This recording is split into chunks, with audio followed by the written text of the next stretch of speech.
আমি একটা বউ যার কোনো স্বাদ নাই, আহ্লাদ নাই, আশা নাই, আকাঙ্ক্ষা নাই। এত কিছু যে করি তার কোনো নাম নাই। এটা করণ লাগবো কি আর এইটাই তুমি করো না। আমি আর থাকতাম না, কালকে সকালে উঠে আমি চলে যাবো।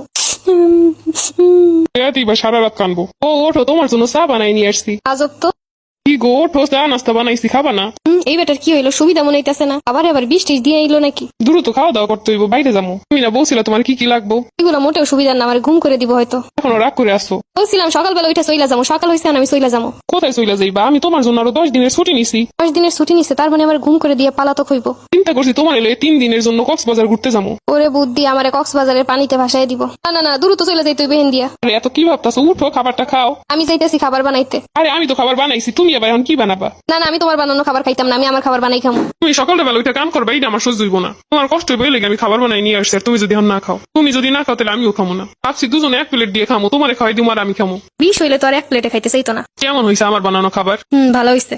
আচ্ছা চলো এবার শপিং এ যাই। তোমার যা যা পছন্দ হইব, যা যা লাগবে সব নিয়ে আসবো। সব কিনতে কত টাকা লাগবে আমি ব্যাংক দিয়ে টাকা উঠাই নিয়ে আসবো।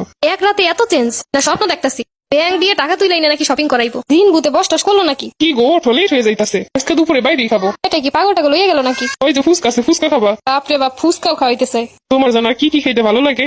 এক রাতে এরকম চেঞ্জ হওয়ার তো মানে বুঝলাম না। আরে আমি তো বুঝতাম না তুমি কি চাও না চাও। আসলে আমারই তো দায়িত্ব তোমার ভালো রাখার। ব্যস্ততার কারণে তোমার একটু সময় দিতে পারি না। যেটুকু সময় পেয়ে তাতে তো ফোন টিপে শেষ করে ফেলাই। এত দরদার ভালোবাসা কোথায় ছিল এতদিন? এরকম সুবুদ্ধি এলে তোই ছিল।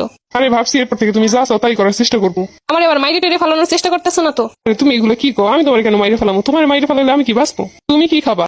কি আজকে বলবা না রেস্টুরেন্টে শুধু শুধু টাকা খরচ না করে বাসা বসে কিছু বানাই খাই? রেস্টুরেন্টে বাসি পচা খাওয়ান লাগবো না? তোমার শরীরেরও তো একটা রেস্ট আছে। তোমারও তো রান্না করা খাবার খাইতে ইচ্ছা করে। এইগুলো কি স্বপ্নে দেখতাছি? আসলে আমি তোমার সময় দিই না, তুমি রাগ করবা না তো কি করবা? আজকে থেকে তোমার মনের মতো স্বামী হওয়ার চেষ্টা করবো। পরিবর্তন দেখে যতটা না খুশি হইতেছি তার থেকে বেশি হতভম্ব হইতাছি। এই না, এগুলো অর্ডার দিছি। আরে এত অল্প? ভালো কিছু অর্ডার দাও। মার্কেটে আসলে এত কিপটামি করতে 1 প্লেট ফুচকাও খাইতো না, আর 1000 টাকার অর্ডার করার পরও এগুলো বলতাছে। চিন্তার বিষয়। আচ্ছা, ও আবার চেঞ্জ হয়ে যায় না তো কারোর সাথে? হুবহু ওর মতো দেখতে কেউ আসছে আর ও চলে গেছে। তীরটাও তো একই জায়গায় আছে, তাহলে বেটার হঠাৎ করে হইলোটা কি? তোমার না নতুন মডেলের একটা মোবাইল পছন্দ হয়েছে? আরো 4 মাস আগে বলছিলাম। চলো আজকে ওইটা কিনি। না না না, এখন আর ফোন কিনবো না। এমনিতেই যা করতেছো তাই মানতে পারতেছি না, আবার মোবাইল কিনে দিলে সেটা তো মানতেই পারবো না। যারে বাজার করানোর লেগে বলা লাগে 3 দিন বৈশা, আর সে নিজে থেকে এখন আমার এইটা সেটা কিনে দিতে চাইতেছে। তুমি কি আমার টাকা দিয়ে কিনতে চাইতেছো? আরে না, এগুলো তো আমার কর্তব্য। আমার সামর্থ্য অনুযায়ী যা আছে তাই তো তোমার পূরণ করা আমার দায়িত্ব। শোনো, আমি তোমার কাছে শুধুমাত্র একটু কেয়ার চাইছিলাম। সারাক্ষণ তো তুমি মোবাইল আর তোমার জব নিয়েই ব্যস্ত। আমি যে একটা মানুষ, আমার যে জীবনের একটা ভালো লাগা খারাপ লাগা আছে সেটা তো কারো বোঝা উচিত। সারাদিন বাসায় একা থাকি, অফিস থেকে আসলে আমারও তো একটু গল্প করতে ইচ্ছা করে। হ্যাঁ, এর জন্যই তো ভাবছি এখন থেকে তোমার সময় দিব। মোবাইল তো কম টিপো না, ভালো ভালো হাদিস শোনো না। কত হুজুর আছে যারা স্ত্রীদের নিয়ে অনেক সুন্দর সুন্দর হাদিসের কথা বলে। হ্যাঁ শুনি তো।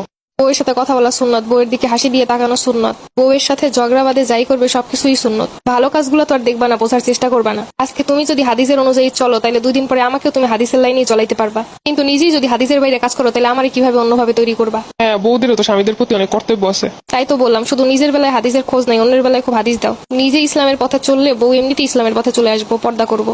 নিজে ইবলিশের মতো ব্যবহার কইরা বউ যদি সব ফেরেশতার মতো, তা তো আর হবে না। হ্যাঁ ঠিকই বলছো, দোষটা আমাদের পুরুষদেরই, কিন্তু শুধু শুধু দোষ দেই সব মহিলাদের।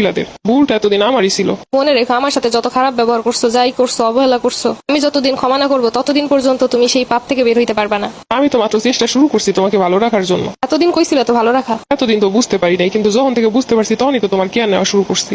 হইছে, এরকম থাকলে হয়? কয় ঘন্টা থাকে এরকম আল্লাহই জানে। যার রিজিকে যতটুকু আছে ততটুকুই পাইবো, কিন্তু কেয়ার আর অবহেলা এটা তো সম্পূর্ণই নিজের ব্যাপার। তুমি রাগ করো না, তোমার রাগ ভাঙাইতে কি কি করণ লাগবো খালি আমারে ক্ষমা কইরা দাও। কিছুদিন আগে ভাইরাল একটা পোস্ট ছিল না, মেয়েরা কিসে আটকায়? মেয়েরা আটকায় যত্নে, ভালোবাসায়, কেয়ারে। যদি তা না হইতো তাহলে বিল গেটসেরও ডিভোর্স হইতো না। বউকে যদি হারানোর ইচ্ছা না থাকে তাহলে ভালোবাসো, মায়া আটকাও, কেয়ার করো। গার্লফ্রেন্ড বউ এরা ছেড়ে গেলে বলে স্বার্থপর, অথচ তোমরা পুরুষরা যে অবহেলা করো, অত্যাচার করো, এগুলো তো কেউ দেখে না। আজকে থেকে তোমার অনেক ভালো রাখবো, কথা দিলাম। এরকমের ভালো হাজবেন্ড হলে জীবন এমনি সার্থক। মেয়েরা এইটুকু ভালোবাসে এই সুখী।